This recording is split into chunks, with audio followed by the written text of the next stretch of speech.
Hello, and thank you for joining us for Shine More Online's Executive Guide to Updating Your Website to Meet Americans with Disabilities Act standards. In this presentation, we will go over regulatory requirements currently affecting organizations in the United States, the Web Content Accessibility Guidelines, or the WCAG for short, and how they apply to your organization, other benefits of meeting the WCAG beyond legal compliance, common challenges organizations face when updating their websites, as well as our auditing methodology and why we hope you'll choose Shine More Online over other web accessibility firms. So, for a very long time, web accessibility existed as a bit of a gray area in the United States. Websites were generally expected to be coded in order to be accessible to those with disabilities, but there was no standard benchmark defining what an accessible website actually looked like. This changed recently in March of 2022 when the Department of Justice issued a historic guidance deeming web accessibility to be considered a formal component of the Americans with Disabilities Act, referencing the WCAG as that benchmark for whether a website may be deemed accessible, so that now we have a standard of measurement when determining whether a website is sufficiently accessible to people with a range of different disabilities, such as vision impairment, hearing impairment, limb-based motor impairment, where the user is required to use keyboard navigation as opposed to mouse navigation, and so on. It's important to note that guidance applies to Title II and Title III organizations in the U.S. It does not impose any fines or penalties for failing to adhere to the standards, but it does create legal vulnerability for non-compliant organizations since they can be brought to court by members of the public who have difficulties using their websites as a consequence of non-compliance. Then we received an even greater push in that same direction in April of 2024 when the Department of Justice issued another historic final rule giving public organizations with 50,000 or fewer total members 3 years to comply with WCAG 2.1 Conformance Level AA, which we'll get to in a little bit here, and 2 years for those organizations with over 50,000 total members. So again, this doesn't apply any sort of fines or penalties today. However, this is the first time that there would be some sort of a penalty for not meeting some sort of a deadline for web accessibility. The most likely consequence would be a loss of federal funding. It's important to note that that deadline does not protect you today from being taken to court if users have difficulty accessing your website as a consequence of WCAG violations. Finally, we have on this slide Section 508 of the Rehabilitation Act of 1998. Because Section 508 gets tossed around a lot when discussing web accessibility, this is a federal agency requirement which encompasses all IT infrastructure in the organization up to and including websites. So unless you're a federal agency, you don't have much to worry about there. This doesn't necessarily apply to you. So with all that being said, what are the Web Content Accessibility Guidelines? Well, they were first published May 5th of 1999. They've been around for quite a while. They're actually an international standard. They've been adopted into legislation in different countries around the world, besides just the United States, Canada, the United Kingdom, and Australia, to name a few. There are 78 success criteria in all, organized under 4 key principles, which are each split into more specific guidelines. And I should note that only 50 of those 78 success criteria fall under the AA level of conformance, which is enforced by that DOJ final rule and is the standard which courts uphold for Title II and Title III organizations under the Americans with Disabilities Act. And we will discuss the levels of conformance in the next slide. So, in order to understand the WCAG at a high level as an accessibility coordinator for your organization, it's not necessary for you to memorize all of the individual success criteria, which have to do with the details of the code requirements. But you should understand the 4 principles and how they apply to your website. And they're easy to remember with the acronym POUR, because we have the letters P, O, U, and R. And I'll go through those 4 principles in brief right here. We have perceivable, which states that information and user interface components must be presentable to users in ways they can perceive. And that has a lot to do with providing alternative methods of perception. So when you have visual content or video content, or even audio content which proceeds at a particular pace which standard users might not find difficult to understand. You want to have text alternatives available for all of these, which are easily identified and read off by screen readers, so that users with vision impairments or hearing impairments can have that information relayed to them in a way which they can understand. Next, we have operable, which states that user interface components and navigation must be operable, and that's pretty straightforward. The only place that most websites fall down is with keyboard accessibility, because most websites are operable with the mouse. If they weren't, we would very quickly identify them as broken. But a lot of organizations fail to recognize when the operability of their website is broken from a keyboard accessible standpoint. And that's absolutely critical because people with vision impairments overwhelmingly prefer to use keyboard navigation to mouse navigation. It's not always the case, but it's generally true. As well as users that have not a vision impairment, but a motor impairment, such as a missing limb or even just severe arthritis, which prevents them from using a mouse. They can only really navigate a website by keyboard. After that, we have understandable, which is information and the operation of the user interface must be understandable.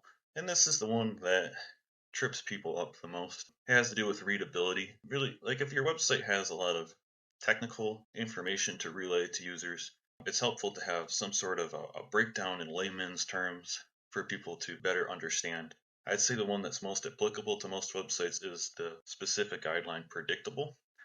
So for instance, if you have menu items at the top of your website, you don't want half of your header navigation at the top of your website and then a handful of buttons over on the side and a handful of buttons down in the left-hand corner, so that when people are trying to use keyboard navigation to tab through all of your navigation buttons, they aren't jumping back and forth all around the page in ways that don't make sense. You want the interface to be predictable.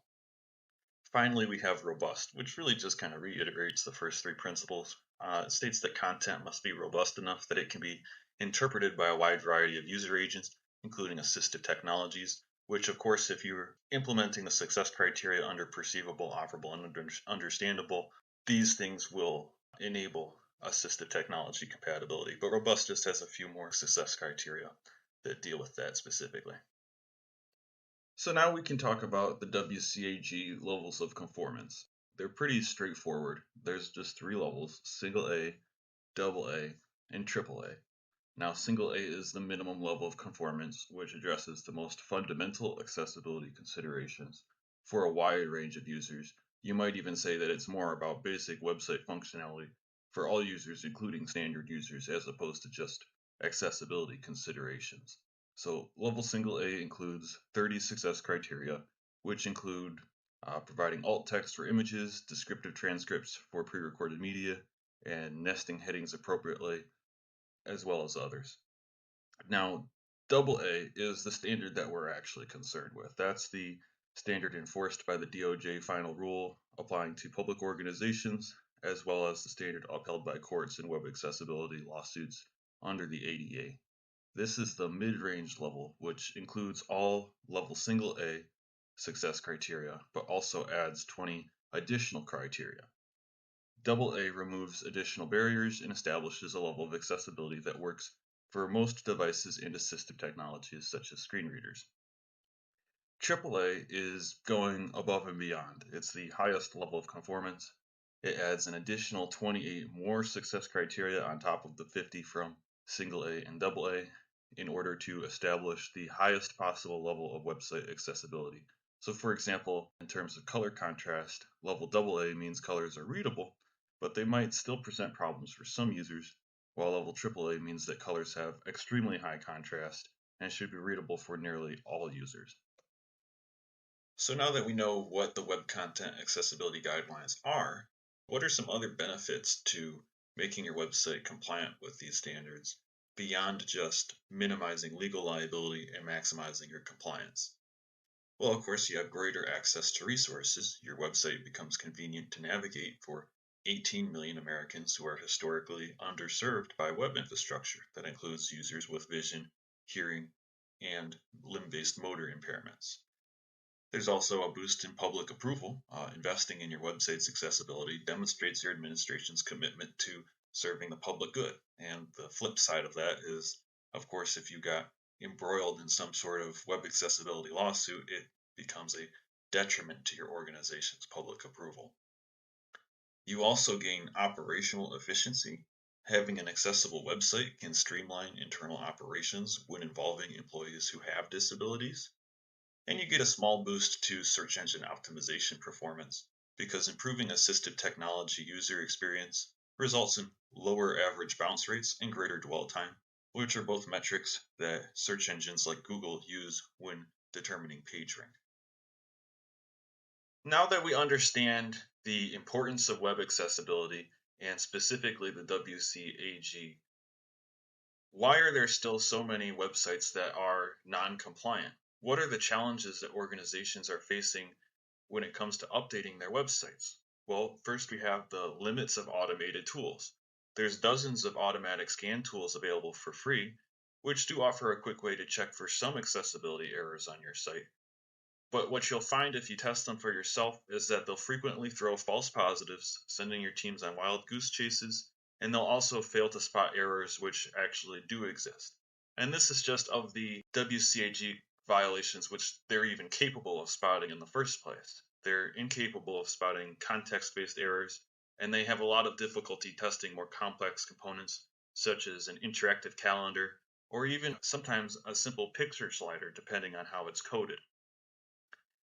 It's estimated that even the best automatic scan tools are really only capable of catching about 50% of errors versus a manual scan. Another automated solution, which is a bit of a mixed bag, are accessibility overlays. You may have seen these before. They're a little button in the corner of the screen that usually have a handicap logo on them, which the user can click on or tab to with keyboard navigation, and they can activate a whole list of different features that can help them to navigate the site. And these aren't necessarily bad. I mean, it's a good thing to have on your website. They do offer a lot of useful tools, but they only cover a handful of actual success criteria from the WCAG, and they don't address the underlying issue, which is outdated code on your website. They don't automatically fix your website's code. So most organizations find if they do dabble with these automated tools that they really do need to bring some sort of a specialist in to help them update the site. Then they run into the next problem, which is the lack of training available. Very few web developers have been required to become versed in the standard for their work. And even right now, today, web agencies are out there delivering non-compliant products to their customers because they're not even aware yet that it is a requirement. So this has all made expertise scarce. And what's happened as a consequence of that is that large web accessibility firms have sprung up to monopolize that scarce talent so that they can charge high prices for their audits, typically between $250 and $350 per page, or fixed rates of $4,900 or more for the smallest packages, without including remediation, which is to say that they will document the errors on your website for you, but then if you want them to actually fix the code for you, they'll offer to come back for even more money, typically about the same amount that they charged for the documentation, if not more, which makes it an extremely expensive process just to get some specialized assistance.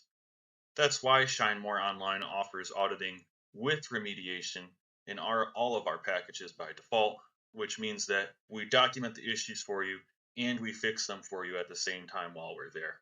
And we offer a target package price of anywhere from $12.49 to $45.49, depending on site size and complexity, so that we can make it actually cost effective for your organization to update your website for compliance. So what does Shine More Online's audit and remediation process actually look like? Well, it starts with step one, which is the file transfer. You'll send us a cold copy of your website's files with temporary login credentials. This way, we don't require any administrative access to your live site, and it can stay up and stay secure the entire time that the audit process is going on. Next, we'll start with our first pass, where we begin a manual read-through of your website's code, line for line, checking against the WCAG 2.1 AA standard. This is where we'll also perform assistive technology testing of your main header navigation, since that's one of the most essential features of your website. On to step 3, where we will document any issues that we find along the way. And we'll also, at this point, form a separate report on any issues which might require your approval in order for us to resolve them. Step 4, once the necessary approvals have been obtained, we'll begin error remediation based on the prior documentation. So that's where we actually go through and fix the problems. And it's important to note that we wait to do remediation of all of the issues that we've documented until after those select issues that do require some form of your approval have been approved, because sometimes some things might affect other things. Bottom line, we want to make sure that we get any necessary approvals from you before we make any actual changes to the website. So, like for instance, if you have a color contrast violation and we need to decide, okay, should we just adjust the contrast on this color? Should we change it to a completely new color? Is that going to affect how it goes along with other colors in your theme? That's, of course, something that we have to get a decision from you on before we make that change. Step 5, that's where we do our assistive technology testing. So once we've gone through and done a first pass and made any corrections to any obvious errors in the code, after that, we perform manual keyboard navigation and mouse navigation testing of each page with the top 3 screen readers, NVDA, VoiceOver, and JAWS, which represent around 94% of the screen reader market. The other 6% or so is occupied by hundreds of other different pieces of software.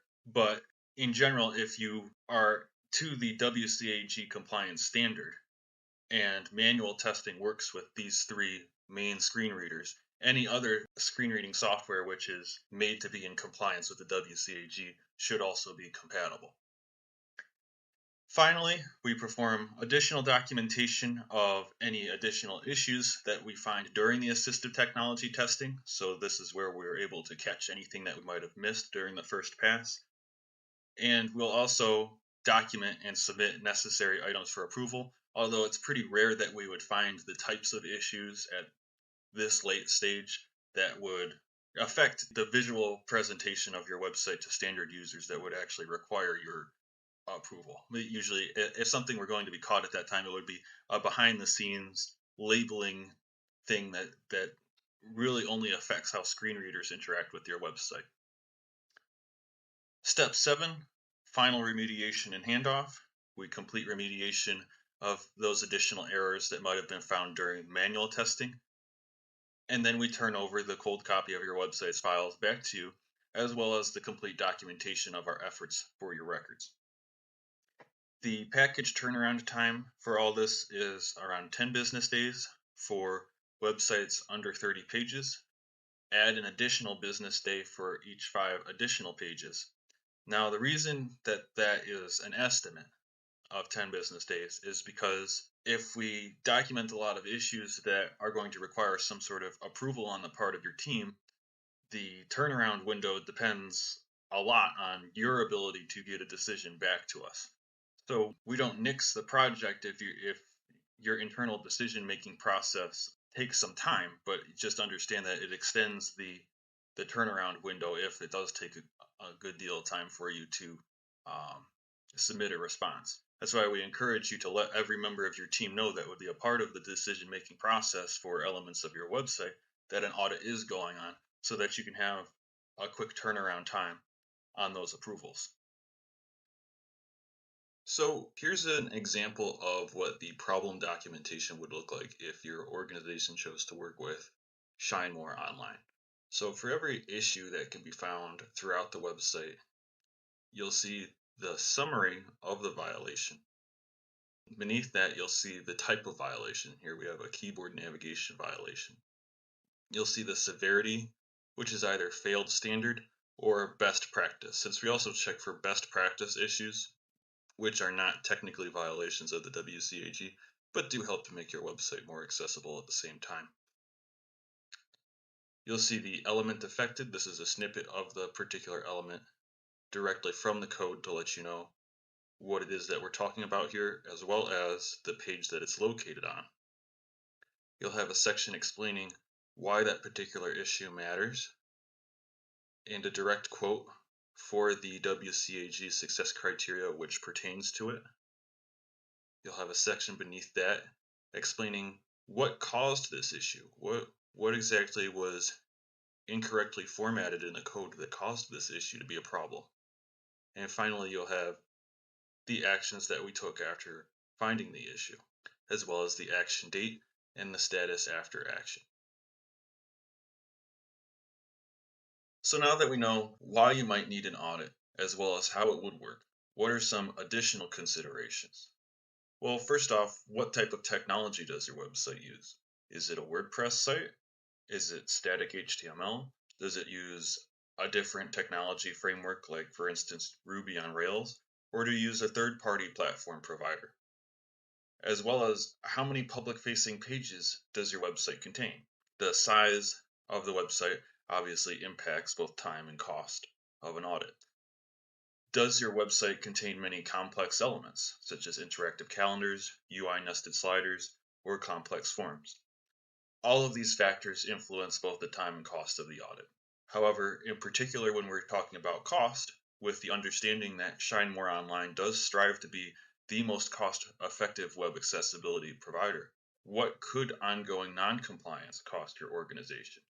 The total cost of a lawsuit vary with the size of your organization, with several high-profile cases documenting total costs well over $100,000, while at the same time smaller organizations most often settle for between $5,000 and $25,000. Now, this figure only includes the cost of either the settlement or the legal fees and damages paid. It does not factor in the cost of your staff's time performing legal correspondence, and it also does not factor in the cost of having to get an audit done afterwards anyway, since most often these court cases resolve with the court ordering you to bring your website into compliance after all.